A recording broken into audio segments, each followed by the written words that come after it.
Hey, Coach. I'm so happy you found us. Make sure you subscribe down below, hit the bell up above, leave some comments. We'll always respond to those. Also, go over and check out teachhoops.com for coaches who want to get better. If you're looking for resources, if you're looking to become a better basketball coach, if you're looking for that one-stop shop, that roadmap, teachhoops.com down below is the answer for you. Have a great day.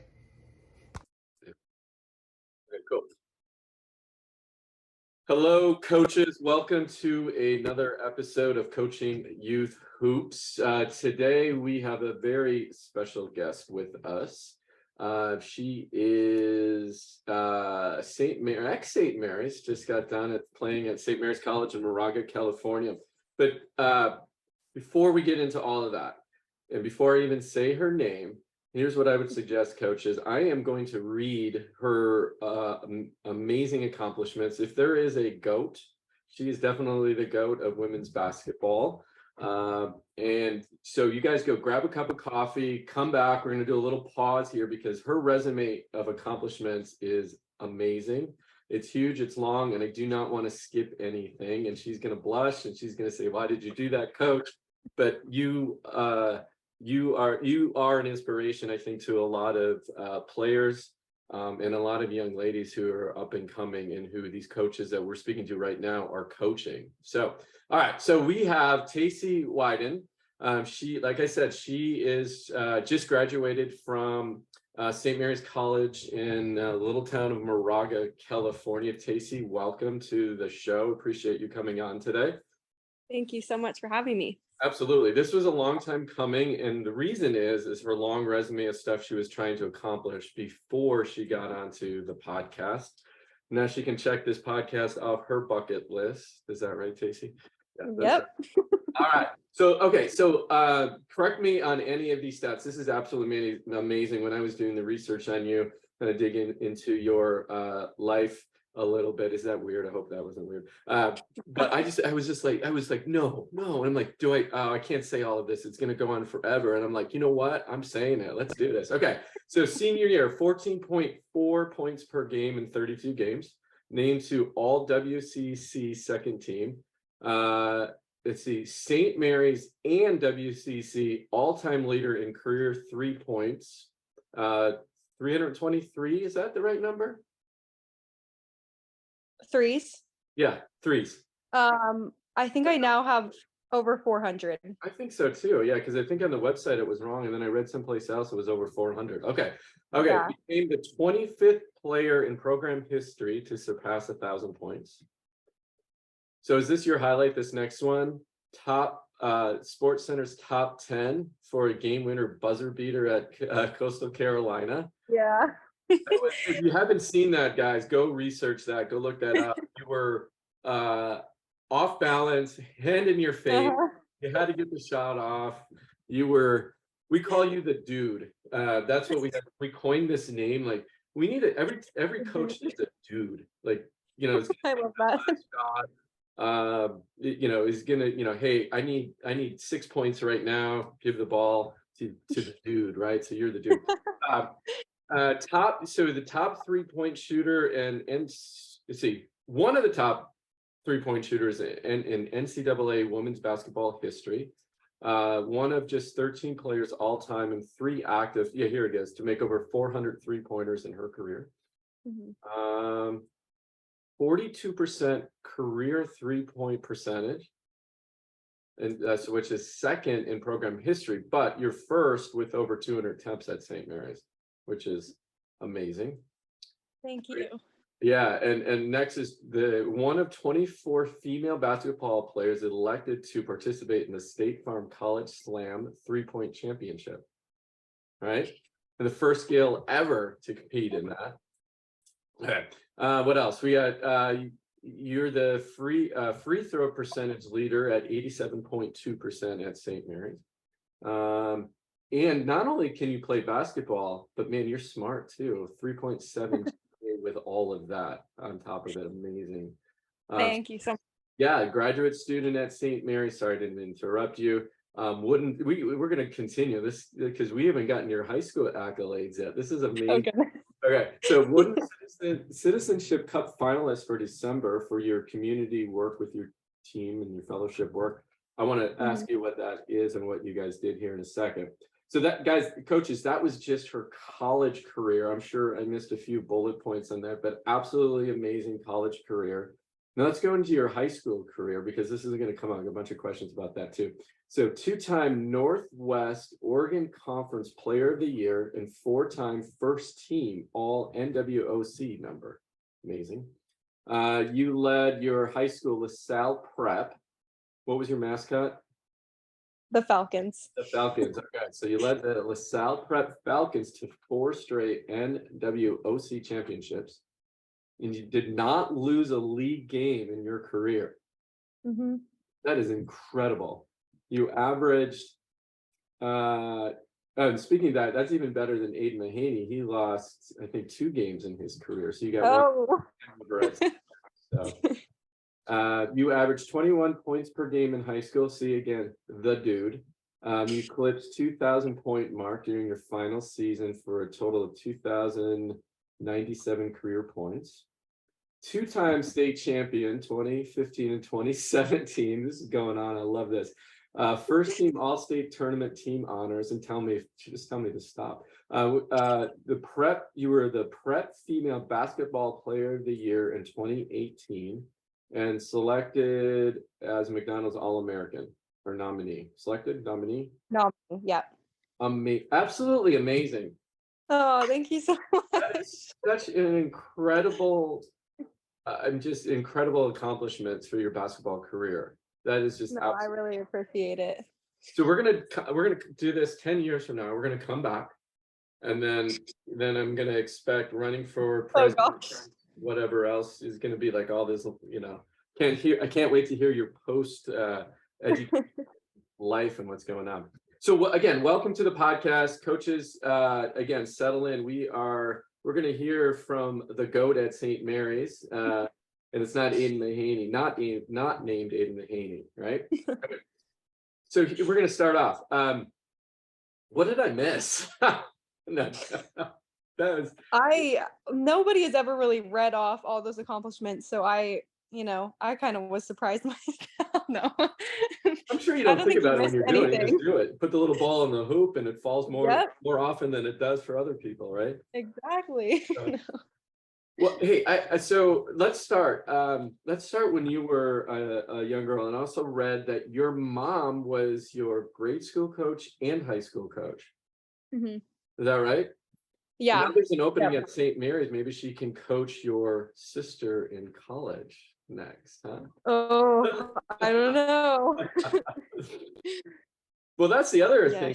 The other thing too is you played with your sister in college. She's a freshman this year? She's a sophomore now, yeah. Sophomore, okay. Very exciting. Yep. She redshirted last year. She was coming off a torn ACL. She redshirted her whole freshman year. And then, she's a sophomore this year. So super thankful I got to play with her as well. Oh, that is, especially if you get along. That's yeah. Oh, right. We share a room, so we get along pretty well. Oh, that's awesome. Are you guys pretty competitive with one another? Definitely, because we have another younger sister who's taller than both of us, but we used to play one-on-one growing up, and we'd always just get in fights. Our parents would have to split it up. Like, we were very competitive with each other growing up, but I think in college, Addie and I we're more supportive than we are competitive. Right. I feel like at this stage, I think we both just really want each other to do well, and we're always there to support and help each other get better. So I think that's been a very big blessing that I've had the past couple of years here. That's awesome. And your mom is no slouch of a basketball player herself, right? Mm-hmm.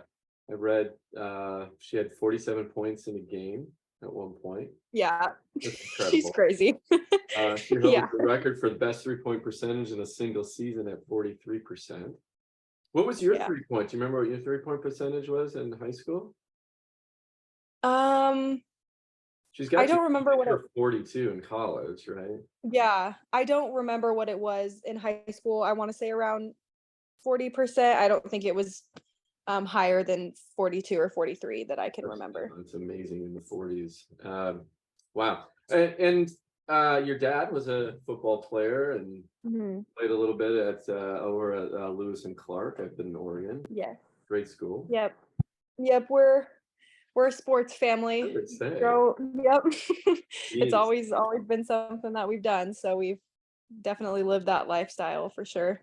Well, let's dive into that. Your mom, like I said, was your coach. She was your grade school coach and high school coach. Mhm. That's more common than you think, especially at the grade school level. Maybe not as at the high school level, but definitely at the grade school level. How did you guys keep it, I guess, that coach parent relationship uh Yep. harmonious, and what advice would you have for coaches who are coaching their kids? Well, that's a great question. I think I remember more of high school, of course, just because that was, an intense level getting right before college.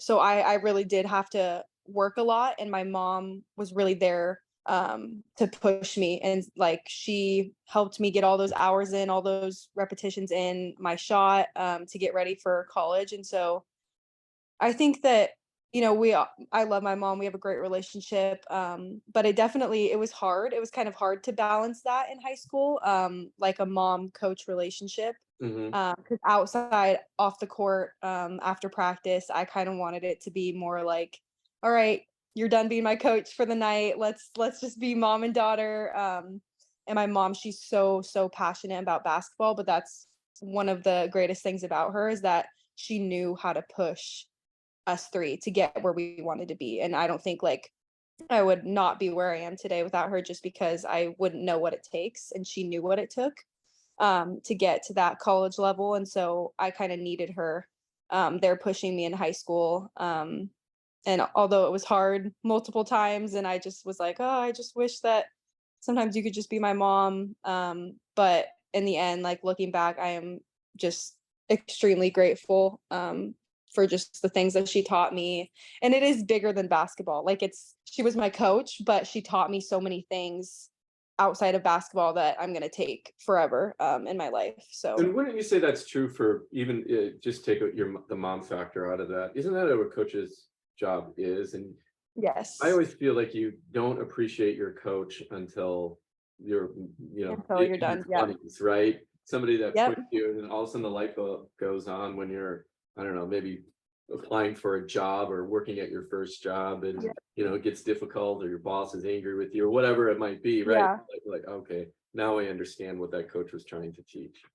exactly. And I think my mom does a great job. Like you said, we did win like two state championships. We never lost a league game when I was in high school. And my mom was a great just motivator for everyone. She obviously wanted to win, of course, like any coach does, but us as players, I Mhm. think we wanted to win for her. And I don't know if you see that often now that like players really do want to win for their coach and not just for themselves. And so she knew how to motivate people. She knew how to get the most out of everyone. So it was easy playing for her. Let's dive into that, because that's a really good point you bring up. You wanted to play for your coach. What do Mhm. you think she did that made you want to play for her and win for her? And if you can think Yeah. of maybe specifics or a story to share, because I think this is really an important message for the coaches that are listening. Yeah. Um, so my mom basically grew up like she was a gym rat. She played basketball all the time. It was her go-to when she was going through hard things in her life. And I think that we see that a lot with people. It's kind of basketball and sports, in general is kind of an outlet for people Hmm. if they are going through hard times. And so she kind of took that with her in her life. And so that's why I think my sisters and I have also been so passionate about basketball because we did learn that from my mom. And just in terms of her coaching style, it was just the culture that she brought to LaSalle, and she really like built that program. I think, got the job there when I was in like sixth, seventh grade. And so I saw her coaching high school girls. I saw her lead them to state tournament multiple years. And then when I got there, I wanted to do the same thing. I wanted to help the team. Um, I wanted to play for my mom, and it was just a great culture when I got there. I think the girls loved each other. The team chemistry was always just on point. We all got along. We all did a bunch of team activities together, and I think that is the most important thing before you bring it onto the court, is that you build that team chemistry and that team bonding with each other, because that just takes it so much further than basketball. Like I said, you learn team skills, you learn how to work with other people, you learn how to be your best version for others, not just for yourself. So Let's talk about creating culture and dive into that too. And I know we're talking, you can remember your high school and a little bit more, but what was the culture your mom created? How did she create that? I don't think you can like even I think it's just her. I think it came from her passion with basketball, and she being so passionate again about like coaching, and this was her first kind of high school job that she wanted to take with her and do for a really long time. She wanted us to go through the high school, and I think just when she came in, she's not thinking, well, how can I build this culture? How can I, obviously she is thinking, how can I make the team the best that they can be? But Yeah. I don't think she like, Had a really had formula to. or a Yeah, recipe?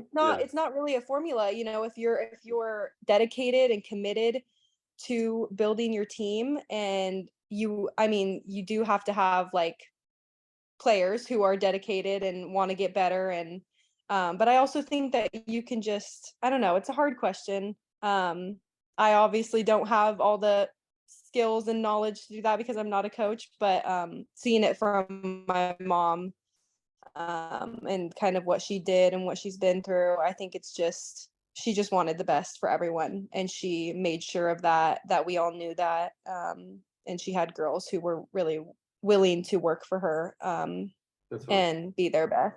And I Yeah. think that is, the X's and O's, right? You can Google those, right? You can learn those over time, right? Yeah. And I think Mhm. you nailed it with the culture. I think the culture is such a huge piece, especially in Yeah. high school, that is often overlooked.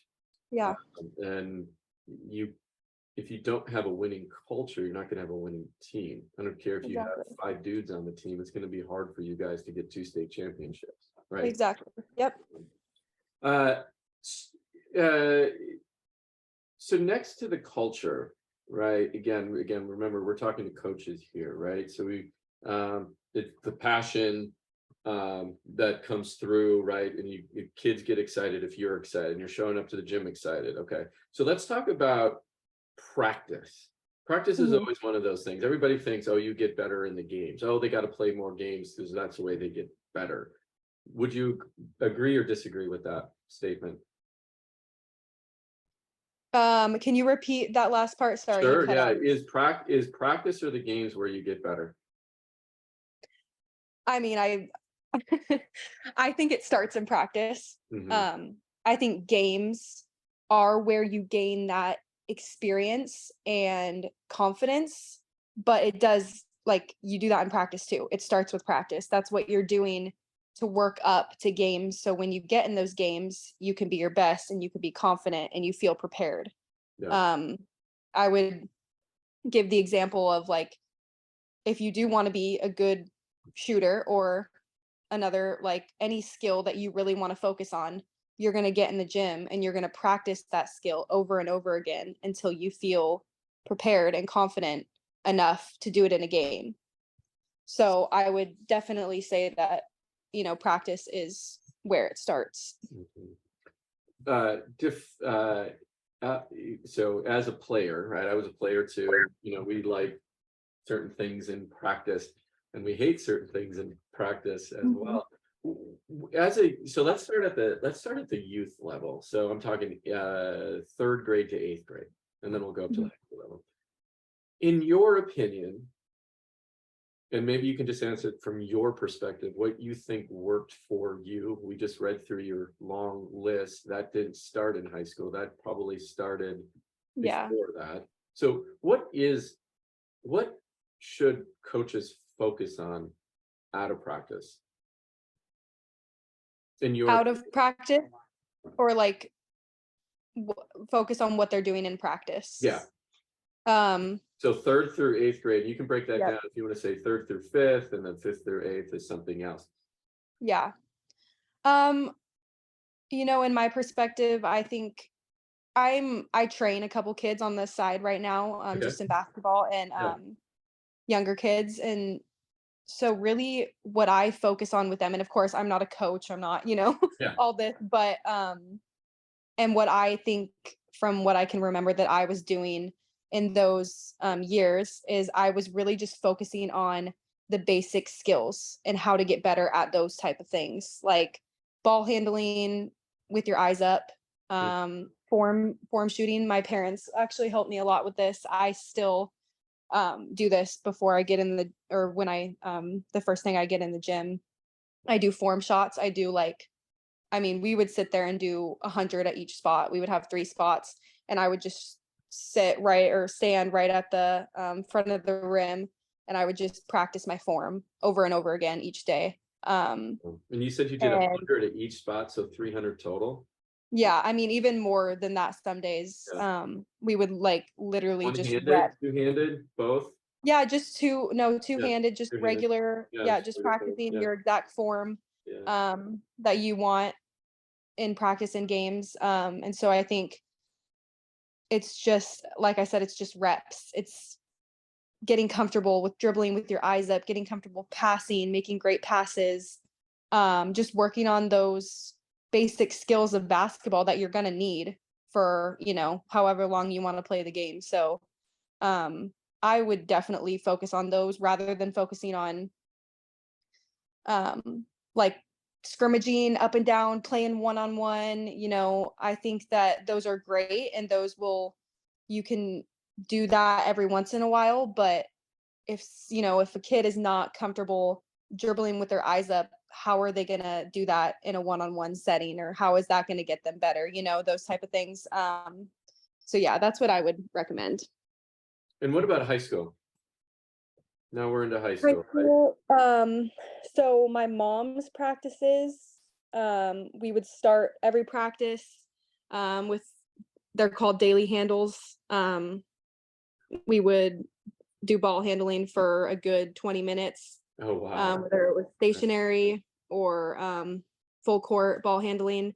And then we would get into layups. She does a couple different layup drills, and we would have a certain goal that we had to get. So we would be running up and down trying to get our goal. If we didn't get it, we'd be running on the sidelines. And then, my mom, some coaches are different. Like my coach Thomas at St. Mary's, he was more not drill oriented. Like we would start out doing drills, but he liked more of like the scrimmage type in the on the college team, which made sense. We should all be practicing scrimmaging and playing against each other. But in high school, my mom was way more focused on drills and getting better with those type of things. And so, we'd go over plays and so yeah, practice in high school was obviously a lot different than my youth years, just because those youth years I was more so practicing on getting better with the different types of skills needed for basketball, and then in high school I was more able to apply them. Talk to me specifically. Now you're you have this amazing opportunity to get into the month, being one of 24 female athletes going to this event. You're going into the 3-point contest. You're the 3-point leader at St. Mary's. For a coach that's listening that has kids, and they're training their own kids, or training kids on their team, and they want to be a great 3-point shooter. Walk me through a 3-point workout that you have done on a regular basis. And I know what you said, right? Right reps. That's Mhm. reps, but the right reps I think are also important. Yeah. Um, yep. So like I said, I always start my workouts with form shooting. Mm, Just getting close to the basket, warming up my shot, and then I'll go into like mid-range shots for a little bit to just continue to get myself warmed up. Sometimes I'll do one dribble pull-ups. And then I tend to do a lot of different three-point drills over the years. Like yeah. with my mom, she's had so many great shooting drills that have really helped me. Um, and then in college, when we would do shooting days or when I would be in the gym shooting with a coach, we would do just different types of shooting drills in a certain amount of time. Mhm. Like, and for me, like I'd have a goal for myself of what I want to get. And then I keep working to get that goal. I'm trying to think of specifics. What about time-wise? What kind of time Yeah. would you put in? So in high school, uh, did your mom what so were you expected to shoot on your own? Let's start with that question first. Yes. My mom held me and dad, they both held me very accountable to shooting on my own, because You can't get enough my shots out of mom, practice. yeah, like that's not enough. Yeah. Like, my mom and I would stay after, every practice, or we'd come before. Um, and I would just shoot with her. She wouldn't care how long we were in the gym. She would rebound for me anytime I wanted. And then I also on the side had a couple different just basketball trainers Mm, who weren't, associated with my high school. yeah. They were just like AAU basketball trainers. They would come to LaSalle. They would train me, before or after practice or on my off days.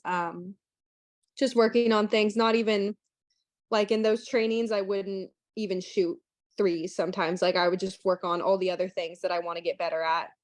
Um, And so I think those helped me tremendously. Then when I got to college, I felt more comfortable doing like an individual workout with my coaches because I had known, what it feels like to do before I got there.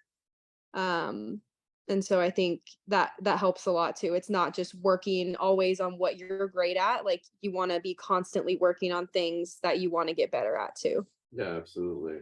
But let's dive into the three-point shot. And since you're pretty successful at it, what do you think is the best advice you got for shooting to be as consistent as you were, 42% from the three-point line in college? What do you think it Um, boils down to? Besides the I reps, I'm mean, talking maybe yeah, more mechanics or yeah. whatever advice you might have gotten. So for me, it it's completely my goal is to have the same shot every single time. Like where it's like almost muscle memory for me. Like I'll close my eyes and I'll still have the same form Mm, because of all of the years that I've, put into it. I don't want to say reps because everyone knows, yes, it's reps, but the form shots, like literally just doing that 100 or more times a day and like then going to the gym and feeling like when you step back to the three-point line, you have the same exact form as you did right next to the basket. Um, and then for me, it's just feeling confident and knowing that I have put in that work. I feel prepared when I get into a game situation.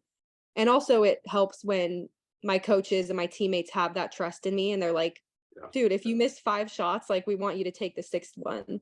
Like, so that obviously will help motivate someone. If you have that coach that's telling you, hey, I believe in you. I want you to take that shot for us. Like, that's a great shot, but even if you missed it, and so I just had that confidence all throughout college. Of course, I had so many off days and days where my shot just didn't feel right. And that's okay. Like you get back in the gym the next week and you work on it and you work on what are some of those things that made it feel off, or why do you think you missed it, and you rep it and you work on it. Well, and I think you brought up a really good point too that I don't want to overlook. I train a lot of kids and work with high school and college, but more at the grade school level and even at the high school level. First thing to do is you grab a ball off the rack and start shooting threes. Right, it's the first Yeah. thing they always do. They want to hit the long ball, right? Of Yep. course, you and I know that's not the best way to warm up, and right, but they all want to shoot that. They shoot the long ball. You brought up a really good point. There was days that you wouldn't practice the three because you were focused on other things, but I don't want to miss this fact that to shoot better threes, you start close to the basket. Hmm. Exactly. And then how do you build this strength? Like just and I'm again I'm a seventh grade girl right now, and Mhm. I want to shoot, right. I want to be able to shoot threes. Yeah.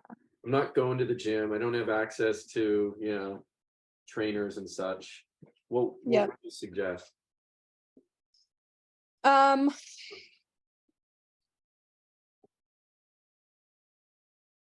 I mean, I think that's tough, obviously. Yeah, I think it does come with time. Um, you're in 6th, 7th grade. You're not gonna have all the strength that you're going to have in some upcoming years. yep, But again, like in high school, I was I was going through a program that did weight training and that did things that were working on my muscles to help me improve that strength. It wasn't just going to basketball practice. Like I was doing, and so were my other teammates. We were all doing things on the side um to help us, be in the best shape and just to feel the most comfortable out there. And also like injury prevention, like you don't want to just go and practice each day. And I think it does start young. I don't know if it's super accessible to find like a good program, or if you don't have the correct weights or like exercise things to do, but you do want to be working on um like injury prevention type stuff in your knees and in your legs. Because I've torn my ACL and I also tore my meniscus. And you can't always prevent that, but yeah. I think those other things outside of basketball that you're doing, workout type things, are super, super important for your health.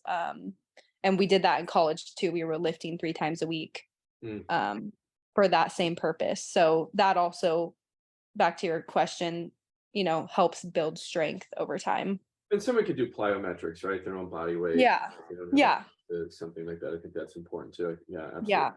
absolutely. You briefly touched upon, and I don't know if you actually meant this, but you said you closed your eyes and you want to visualize your shot. How much of Mhm. that training, visualization training, question one, question two, and mental exercise or mental training did you go through? And if you did or Mhm. didn't, when did it start if you did? Yeah, that's a great point. I always want to bring this up, but I always forget. My dad, so he actually like he's big into like visualization things Mm. and kind of like the meditation aspect of things. Yeah. And so he was, the first one to kind of he always tells me to think swish. That's like his little saying to me. If I'm missing shots in a game and I look over, he just like points at his head like he's like think swish. And I always remember that. Um and so before every game, and he really inspired me to do that. I would visualize like what I want to see for myself in the game. Me making shots, making good passes, playing good defense, like anything you want to visualize, you can. And I think that actually was a huge, huge part of my success, of me being confident out there. And I did it all throughout college as well. I just would take some time for myself before each game and visualize kind of what I wanted throughout the game. And of course, it's not like perfect. You're not going to Yeah, be doing exactly. everything you visualize, but it does help, and it's helped me. It's just a cool little thing that you can do to help yourself. What about in those games? Because I talk about this a lot. To find those moments in a game, you just missed four 3-pointers. You missed that easy layup. Mhm. You missed the free throw, whatever it is, you beat yourself up, right? Yeah. And something you should have done, something that's pretty routine. Um, what would you suggest a player do in the moment? Um, that's how, yeah, it's happened so many times to me, and I know to other people as well. Um, I really have worked on that, and I've wanted to work on that, and I do think that's part of attitude and your mentality as a player and as a Mhm. person. And like I really do believe in positive self-talk and reassuring yourself, telling yourself it's fine if you make a mistake. Like you have to be able to move on to the next play. Mhm. And that's what has been harped on so many times by coaches.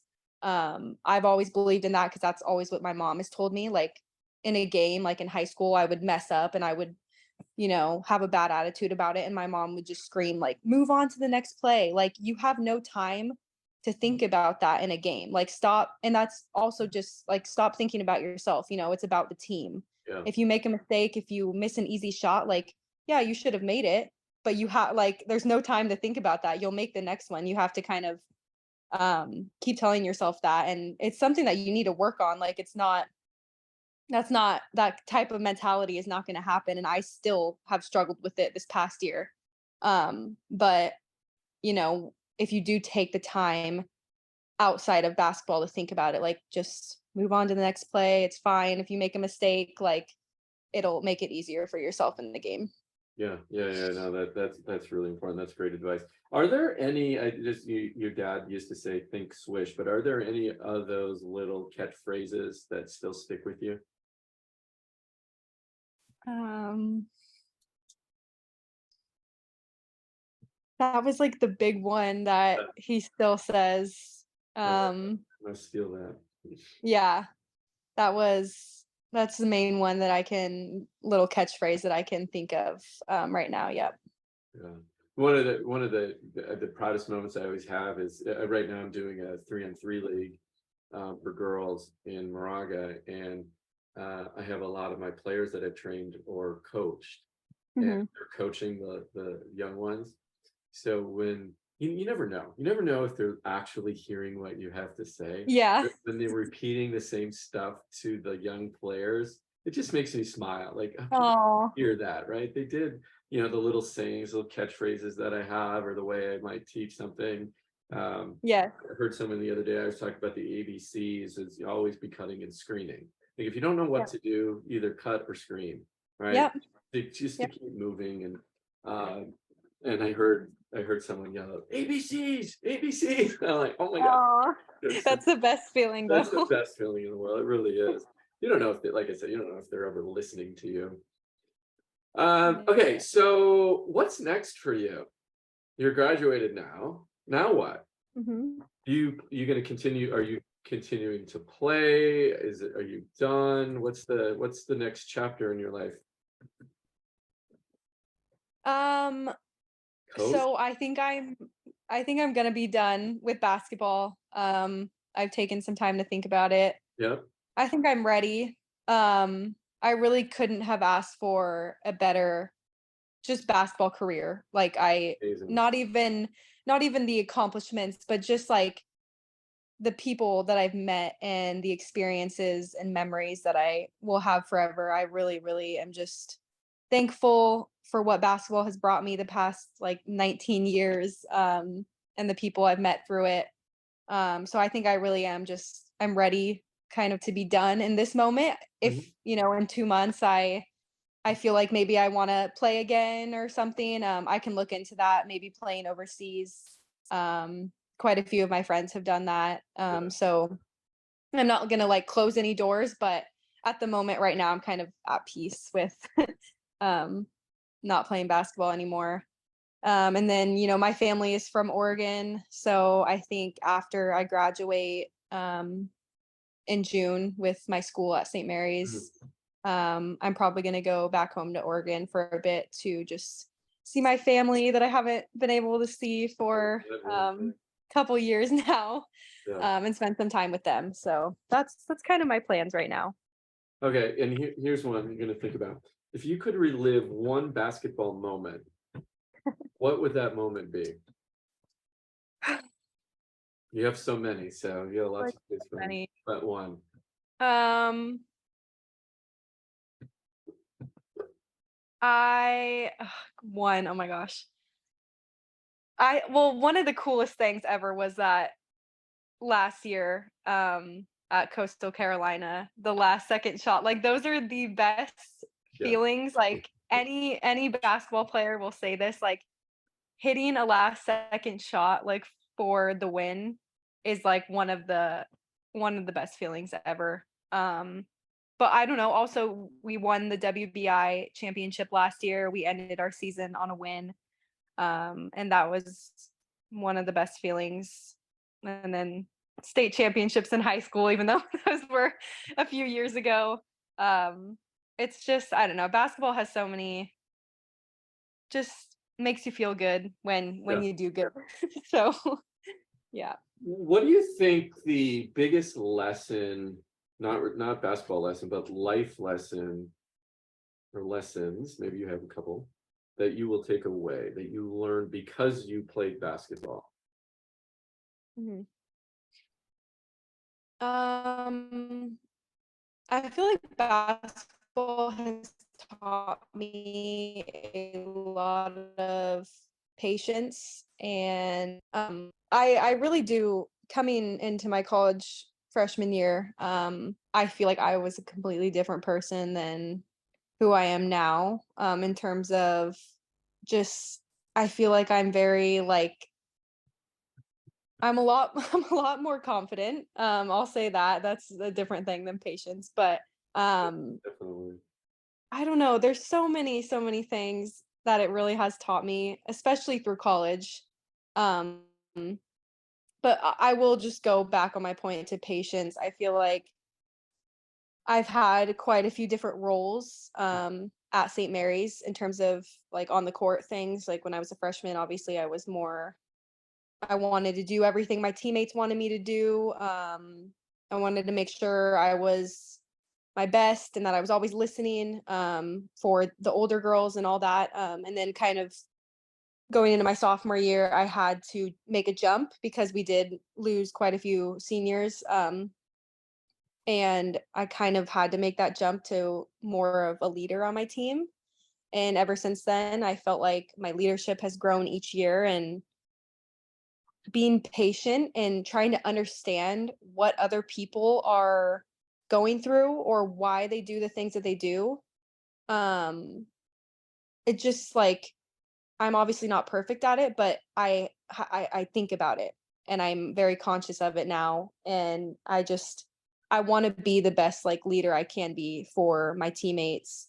And learning those little skills in between is what makes you a great leader. If you're able to kind of adapt and be flexible and lead different people in different ways. And so I don't know, there's so many things like that I've learned and that I want to take with me outside of basketball. And I honestly have learned all those things from others. Like I I wouldn't have learned all these, different things if I didn't know the people that I know and take, something from each person. Um, so yeah, it's a really cool thing to be a part of a team, especially in college. Um, and go through things together, and yeah. Uh, Speaking of that too, the advice and things you were talking about, um, who was your biggest influence? I mean, is it safe to say was that your mother when it comes to basketball? I mean, I know she was big, but would you say that Mhm. was the mom, your dad, your parents? What who or yeah, if you look back on your basketball career. Yeah, I mean, I think my mom and my dad, they were both kind of different roles Mhm. for me, but my mom was more like hands-on with basketball. My dad was kind of more of that like the mental side of it, helping me through it. Yeah, But like they like it's cliche like, your parents, but like they really I would not be where I am, have the success that I've had in basketball without them pushing me at a very young age. Yeah. And I know some people can think that, parents pushing their kids Yeah, that can be through a negative, right? sport, like, Right. Yeah. yeah, exactly. But I wanted to, and I told my mom what I wanted, Mm. and after that, she's like, "Okay, like if you want this, it's gonna take work." And so she guided me through that. She guided my younger sisters through that. And just And I think having what you like, said was key there. Sorry to interrupt, but I don't want no, to you're again, I good. don't want to glaze over that point. You Yeah. said you wanted it, and she Yeah, helped you get it. exactly. She didn't Yep. want it more than you did, Mhm. right? And I think that's Exactly. important when you're coaching your kids is you can't want it more than they do. Because we all, I mean, right? I'm Exactly. here. I want the best for my kids, absolutely, Yep. 100%. But they don't want a particular thing. That's when you have that conflict Exactly. between the two. Yeah, that's a huge thing, and I know that creates some things, I won't like get into that, but I think no, like really the most important thing that you can do like as a parent is finding out what your kid wants and then helping them along the way. And that's exactly what my parents did. And just having like family support. My younger sister is going through kind of the same or similar things of what I was going through, and all of us being there for each other. It really helped me to get to where I am today. So super thankful for that. Let's be honest too. It wasn't always sunshine and No. roses. So, Oh just going no, through that grind it's a grind sometimes. it And is. I'm sure there was times where you didn't like your mom and your coach. Yes. Right? Absolutely. Yep. And that's just part of Sure. growing up, right? Yes, for There's sure. your coach pushes you, you don't like them, and then when that same person is your mom and she's pushing you, It's hard. hard. Yep, It's really hard, and I give you credit yep. for, looking back and saying what a great experience that was, because Yeah. it can turn out negative. All right, a couple of Yes. wrap-up questions here. What advice would you give would you give coaches, not college coaches, but high school and grade school coaches? What do you yeah, what a couple pieces of advice you would give them when they're coaching kids? I think first, like I said earlier, piece of advice that has really helped me, in terms of all the different teams that I've been on. And it hasn't been every coach. I have had coaches other than my mom and Yeah, my college coach throughout AAU and all that. that's right. Yeah. But to build that team chemistry and team bonding outside of basketball before you step on the court. And I know that's hard sometimes, with different obstacles going through that. But if you love your teammates and if you truly want the best for each other, you're gonna make sure that as an individual, like you're gonna be the best version of yourself for your team.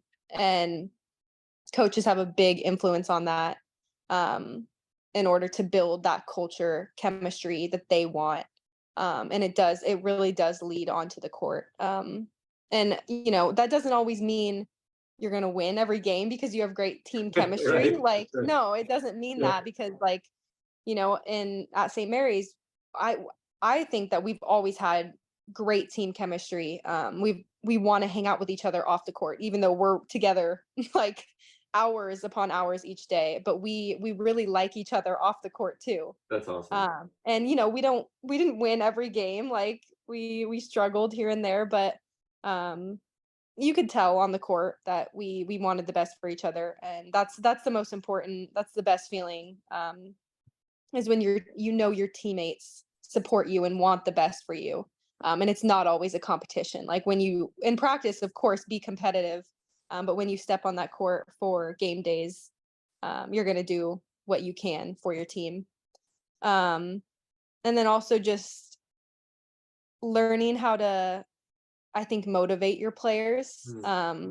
Because you can have like, not a great basketball player on your team, but they're going to work their butt off for you and for their team, even if they're not a super skilled player. And like coaches love that. You want to see that. You want to see your players just working hard. Like if they make a mistake, like you don't care because you can see that they're putting so much effort in.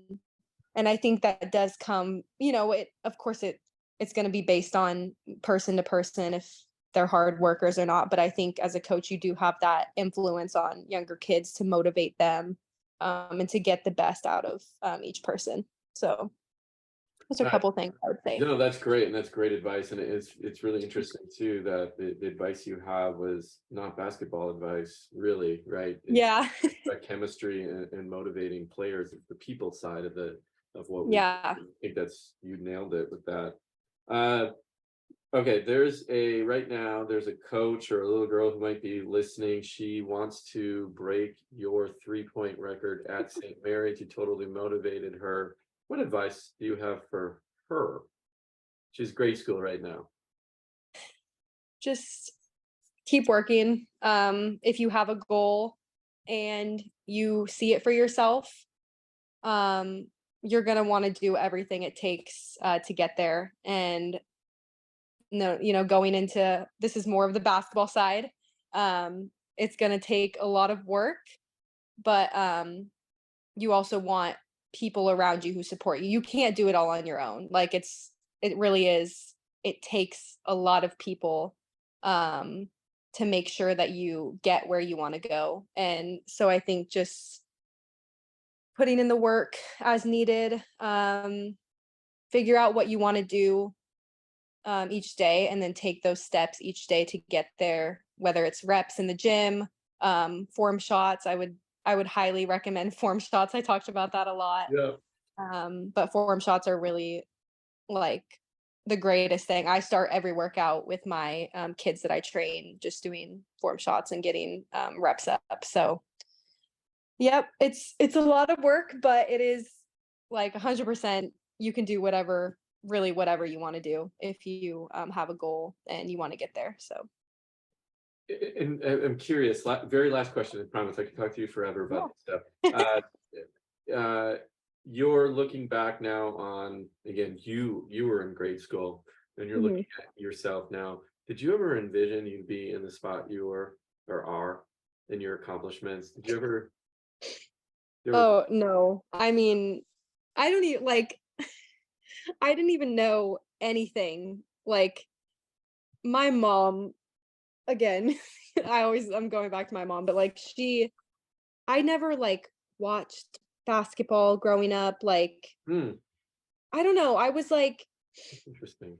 I just played. I don't know Yeah. how to Yeah. articulate it. Get it. But I really my mom was like a junkie, obviously. Like I said, she Right. always had basketball on. She loved watching it. She loved keeping up to date with all the different things that were going on basketball wise. And so once I got to high school, I started watching more with her, learning more. And then I'd watch film. That's when I really got into film, was in high school. And film also, I never mentioned that, but it's a huge, huge part. I think being able to watch yourself, not just film on other people, but if you can find a way to film yourself doing different things, and rewatching it and studying it, it's a huge tool as well. Now I lost my train of thought. What was your last question? No, it's great. Yeah. No, I was talking about looking back on yourself and thinking, did you ever think you would have accomplished as much as you have in the game?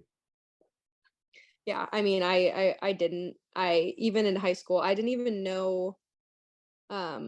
This is a great example. I didn't know who St. Mary's was when they first offered me.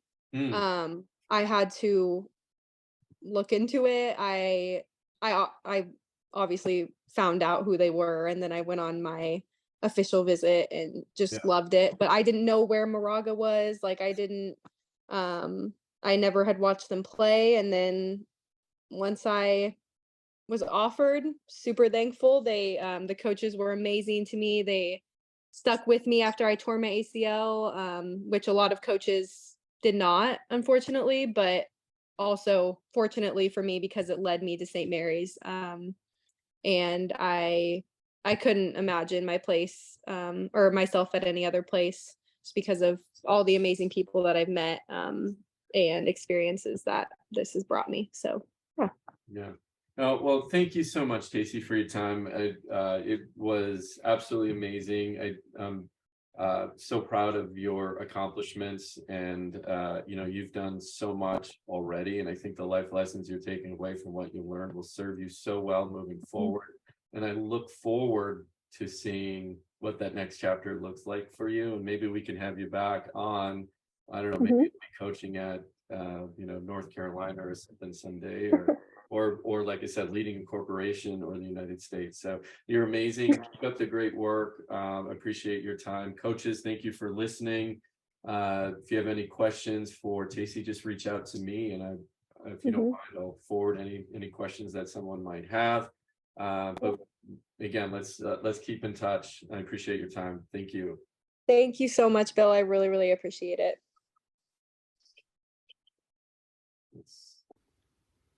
Hey, Coach, so glad you enjoyed the video. Subscribe and like, and go over and check out teachhoops.com for coaches who want to get better.